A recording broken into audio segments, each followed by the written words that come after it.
good starting spot for the Saints as they come up 1st and 10 at the 41-yard line. Off the play fake, here's Hurts. Rolling to his left. Into double coverage, and it's intercepted. And the Buccaneers are going to have it here just past the 25. That had disaster written all over. You've got a right-handed quarterback, a rolling left, and throwing it pretty far downfield. It's really difficult to do, to try and get your body twisted around into the proper position and get anything on the ball as you heave it downfield. And that's what it actually turns into, a heave. And that's not really a good throw, is it? Not good, and we saw the result. On any explosive run, you can almost feel the ground shaking, and that's from the offensive linemen creating space for their runners. I had an old coach tell me before, they always told his runners, run around the offensive line in pregame. Get used to the ground shaking so you don't trip and fall when it happens in a game. And he'll be brought down right around the 37. Only a gain of a yard, but that's all they needed. The Buccaneers sit 5-3 now on the year. And they come in playing some pretty decent football, 5-3 over their last 8. And I thought that they played pretty well last week. Their execution, their discipline, their resilience, all on display in that victory. There to make the tackle, Jonathan Abram. Well, sometimes you just have to give credit to the defense. Great job there at the point of attack, holding up. They won their battles at the line of scrimmage, left him no space to try and run. A really nice job swarming to the ball carrier. Escaping the pressure right. And he's just going to get rid of this thing. To no one here. He throws it away. And now it's 3rd. Oh, I saw this one with defensive eyes because even as he escaped the pocket and bought time, the coverage stayed tight. Nothing broke down. Throwing it away, that was his only option. The Saints going to call the first of their timeouts. They'll have 2 remaining as we step aside here in this second quarter. After an incomplete pass on 2nd down, that'll leave him trying to convert on 3rd and 9.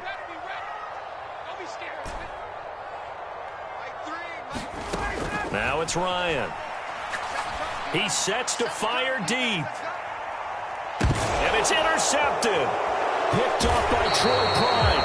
And the Saints are going to have it here at their own 9-yard line.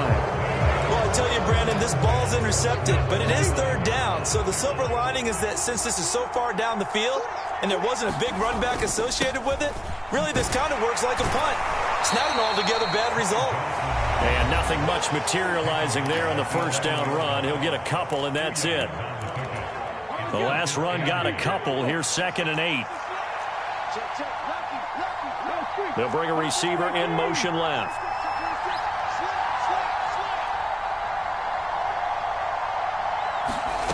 Throwing on 2nd and 8. Hurts flushed out right. Oh, going for Jefferson downfield.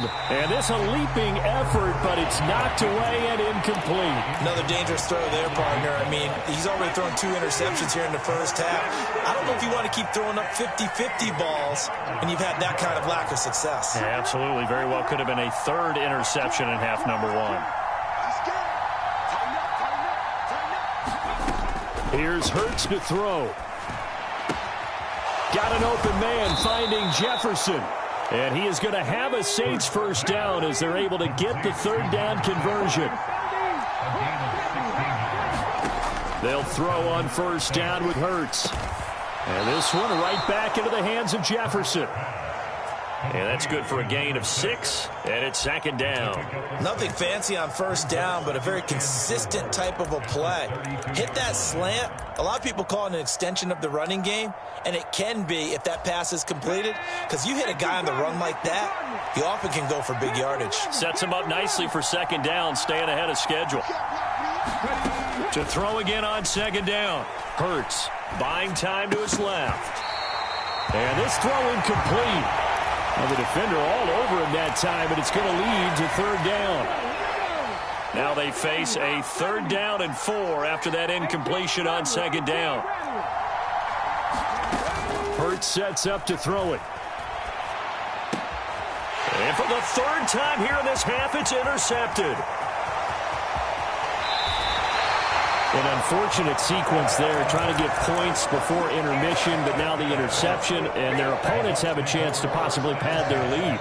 Yeah, they had an opportunity there, and they weren't able to capitalize on it, and that's something that could come back and haunt them later. They're begging their defense now to keep them from scoring before the half ends. And he stopped immediately there. So after the run for no gain, here's 2nd and 10.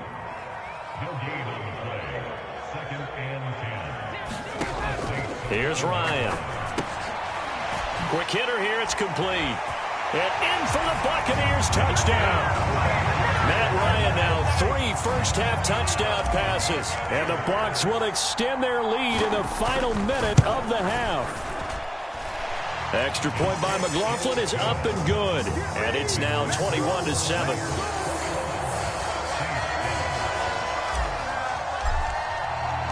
The Bucs ready for the kickoff. And here we go. It's in the air. And no return on this one as the fair catch is signaled for and taken.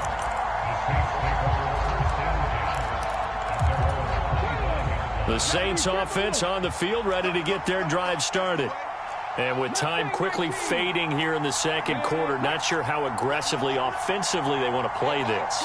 I think we'll find out just how much they trust their guys in this situation if they decide to take a shot. He'll air it out deep for Thomas. And for the 4th time tonight, it's an interception. And the Bucs are going to take possession of the football. Well, this is just crazy. He's got 3 interceptions, Charles, and we haven't even departed the first half of this ballgame. I think if you're looking at the stats right now, you're saying, all right, who's the leading receiver? Well, can you flip it around and say that maybe he is and could be for the game the way that things are going right now? I think if it's him, he wants to be on the field at all times. And now this is intercepted. My goodness. Picked off by Alontae Taylor. So really the first speed bump that this offense has encountered. They'd had the rule of the roost here in this first half, but now slowed up just a bit by the interception. And there's a chance that that's a wake-up call for them because you don't want to go on autopilot too early. That team on defense is capable of making some plays similar to the one they made right there. The Saints offense on the field ready to get their drive started. And they'll have time for one play. That's it. 3 seconds to go. And now off to the races down the right side. Past the 20. And he's in for the touchdown on the final play of the first half. The prayer is answered. How did they get that done? And here on the road, that could be a huge score for their morale in the second half. Every team has confidence going into the start of games, but sometimes you get it rocked a little bit, and this certainly applies here for them. But guess what? Just what you said, this touchdown can give them their belief back that they can win in the second half. And we welcome you back now. Alongside Charles Davis, I'm Brandon Gaudin, getting set for quarter number 3 here. The Bucs with the lead, and they'll get the football first as the second half is underway. From a yard or 2 deep, here comes a return. And he's up past the 20 to the 22-yard line.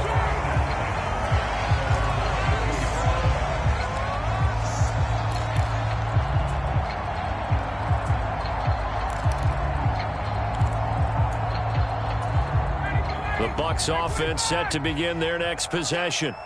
And despite the turnovers, Charles, and they had multiple in that first half, they still have the lead as they begin this third quarter. And they probably heard some conflicting tones at the half, don't you think? A lot of praise for what they did to get this lead, but also a little bit of scolding because they got to take better care of the football in the second half. But you and I both know the great leaders, they know how to give that little bit of vinegar in there and cover it with a big dose of honey. And a strong run that time as he's across midfield and down to the 43. Another good gain. That's now 35 yards combined on those last 2 plays. Back-to-back good plays have them on the move on first down. Play action. Ryan.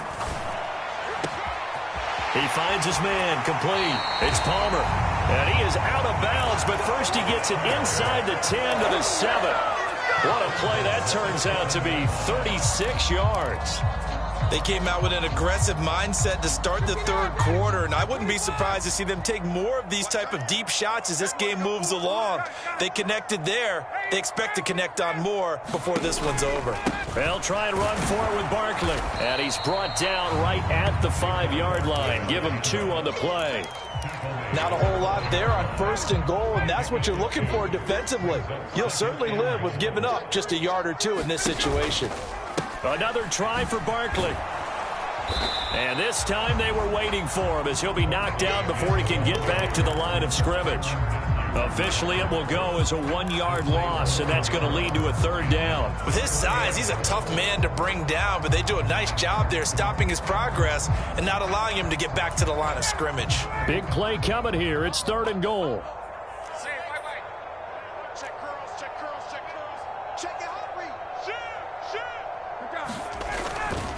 Here's Barkley. And they'll get him down here at about the 5-yard line. Only a yard on the pickup there, and it's going to bring up a 4th and goal.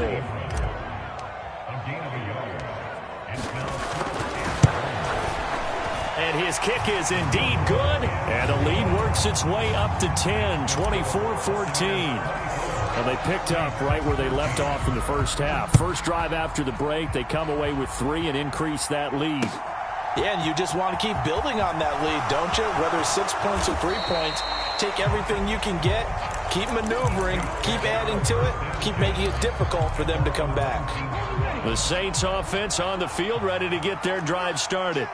And their deficit a little wider now than it was at halftime following the field goal a moment ago.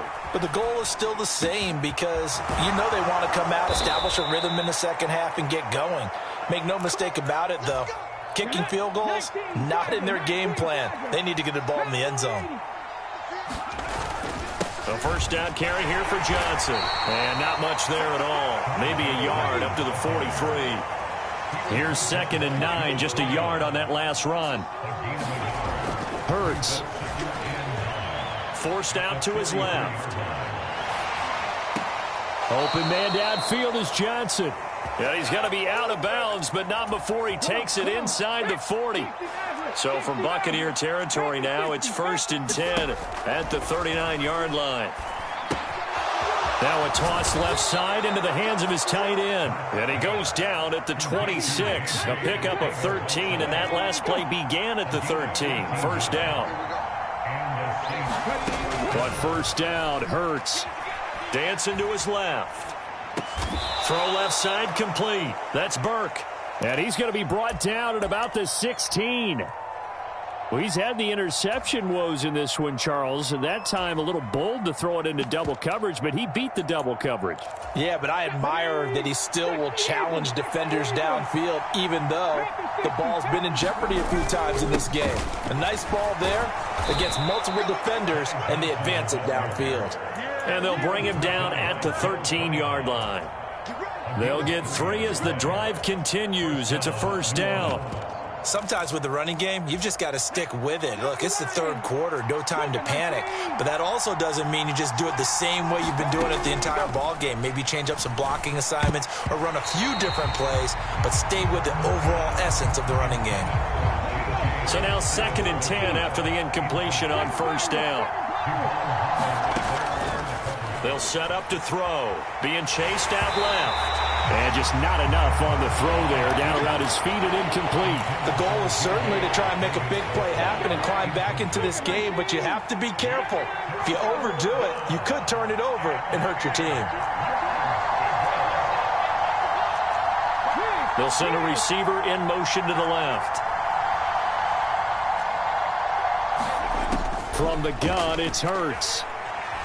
Steps away to his left. Just get rid of it. Well, defensively, they haven't let him just sit in the pocket and get comfortable, and that's opposite a lot of game plans in today's NFL. Ordinarily, you're trying to keep the quarterback hemmed in. In this case, they brought the heat, and if he flushes out, they're fine with that, and they force another incompletion. So 3 points, maybe not a grand prize at this stage, but it does get them back within 1 score. It certainly does, because now they stay within shouting distance, so that means everyone on your sideline stays engaged in this game. They know they still have a shot. And here comes a return from a few steps into the end zone.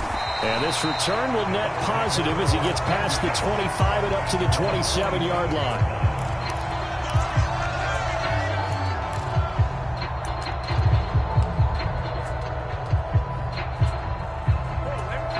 The Bucs offense set to begin their next possession. And last time they got 3 points, but it was a chip shot field goal. And when you go to the sideline after a chip shot field goal, maybe the offense not too happy. It's a balancing act, isn't it? Because you're exactly right. They're none too pleased that they didn't punch it in for 6 points. But they also have to remember they did put points on the board. 3 points is 3 points. And in this league, you take points when you can get them. Not easily done.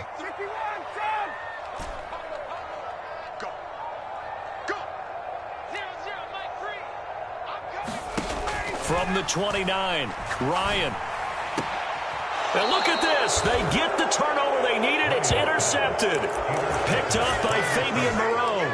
A seismic shift in momentum here in the fourth quarter. That's the break that the defense needed. And you know as well as I do, people are going to question the play call in that situation.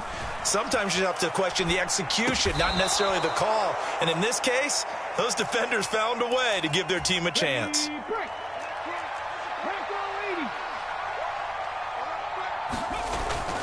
On second down, Johnson. And he gets it down to the 32.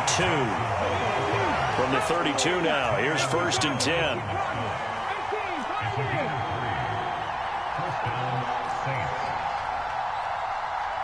Now Thomas will come in motion right.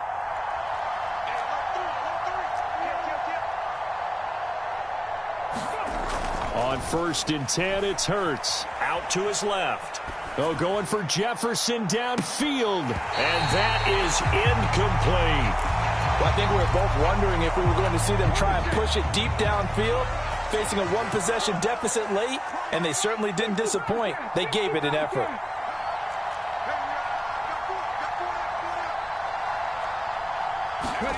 On 2nd and 10, Hurts. And Miller with it over the middle. And he's going to get this down near the 25.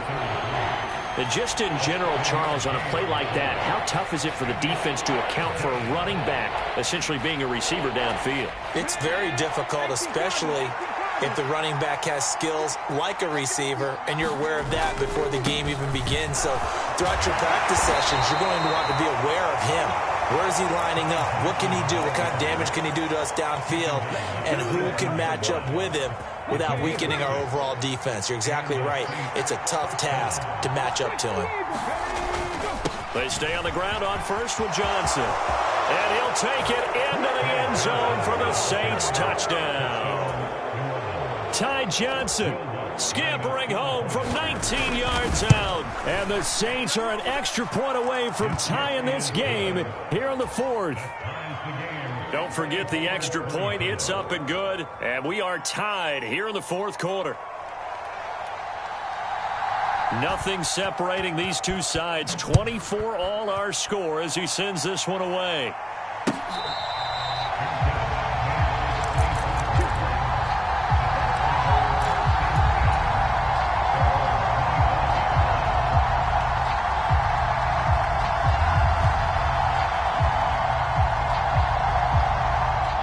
The Bucs offense set to begin their next possession. Well, they just gave up the score to tie it. That's the bad news. The good news, plenty of time in this fourth quarter to try to grab that lead back. And he's going to take this ahead for right around 3 yards, but no more than that. Second down.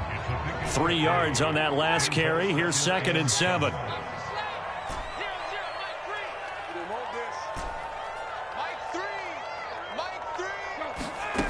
Ryan. Looking downfield for Godwin. And this is going to be intercepted. Picked off by Troy Pride. And the Saints are going to take over once again at their own 25-yard line.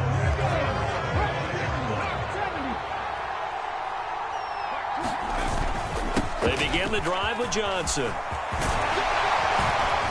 And they'll get it all the way up about 5 yards shy of midfield.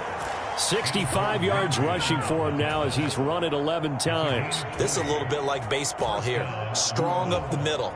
Both sides want to be that. In this case, the offense ended up winning the ultimate battle. And those big runs between the tackles, that's a little deflating for a defense, isn't it? It really is, because that's where your strength's supposed to be. You're supposed to be in a spot where they can't make that yardage there. You're supposed to send them outside. Not in this case. And he works his way forward to pick up 4 yards there. Second down.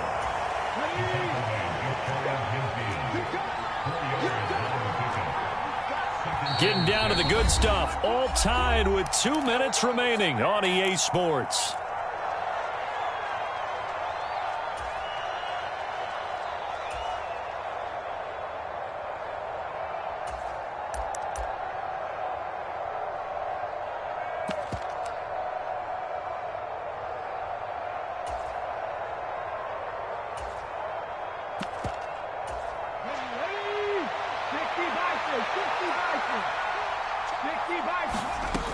On second down, here's Miller.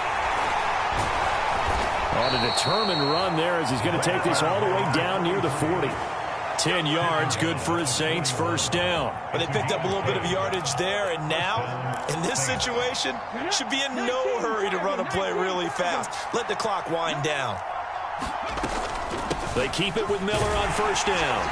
And he's going to take this ahead for right around 3 yards, but no more than that. Second down. Now the Bucs going to use the first of their timeouts as they'll talk things over prior to this upcoming second down play.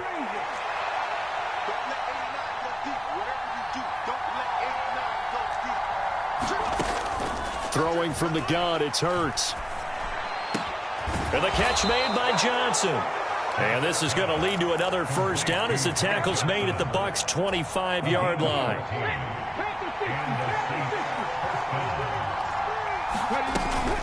From the gun, a run for Johnson. And he'll maneuver his way forward for about 4. Second and 6. I like it. I like the call. Still an opportunity to run the football and chew up a little more time off the clock.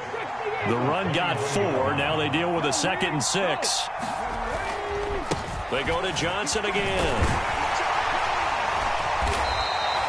3 yards is half of what they needed. Now can they get the other 3 here on third down? Now a second timeout called for by the defense as they stop it here with just under 40 seconds to go in the game. The 8th play of the drive coming up. It's 3rd and 3. They'll try and run for it. Here's Johnson. He's going to be a yard short. Needed 2, but only got 1. 4th down. The Bucs forced to use their 3rd and final timeout as they'll stop it with a little over 30 ticks to go in the football game. So the field goal unit is on the field as this is a big spot right here. The kick by Lutz is good. And the sideline celebrates as they have taken the lead in the final minute. All right, so time to reset here. It's a huge kick there, gives them the lead, but they've got to be careful that their celebrations aren't a little too premature. You're exactly right about that because there still is time for the other guys to run a few plays and get into field goal position. So this defense is going to need to come up with one final stop if they're going to get out of here with a victory. The Bucs offense set to begin their next possession. And they've sort of lost their way, partner. How do they recalibrate and get this proverbial train back on track? Well, this is where leadership really comes into play. How's the head coach handling it? The offensive coordinator? Sometimes they just make a joke. All right, guys, had your fun? All right. Throw it out the window. Yeah, let's get back on track here. And sometimes that'll work just fine. I guess it's time now to lean on that leadership. But with his size coming out of the backfield, usually takes more than an arm tackle to get him down. That's why they like to get him involved in the passing game. No doubt about it. You saw him running that angle route there and catching the ball. And with his size, not often thought to have hands, but we're hearing that more and more. Guys are doing a better job of catching the ball at any size coming out of the backfield because they need to be a full part of the offense. A fun, close ball game comes to an end. On that last play, Charles, they were on the wrong side of midfield. They needed something near a miracle, and they couldn't get it done. Yeah, the effort, that was good. Very good, in fact. They were just a little too far out to get a decent look at the end zone for that last opportunity. Couldn't get it done, but a nice game overall. So for the Saints, they climb to 6-2 on the year as they close in on the midpoint of this 17-game schedule. And they'll return home next week to take on the Miami Dolphins. Meanwhile, for the home team here, they'll lose an important one here as that drops them to 5-4 on the season. And they're going to get an extra week to stew over this as they're not back in action until week 11. So for Charles Davis and our entire crew, I'm Brandon Gaudin. Next game, guess what? Charles and I will be here again. It's the NFL on EA Sports.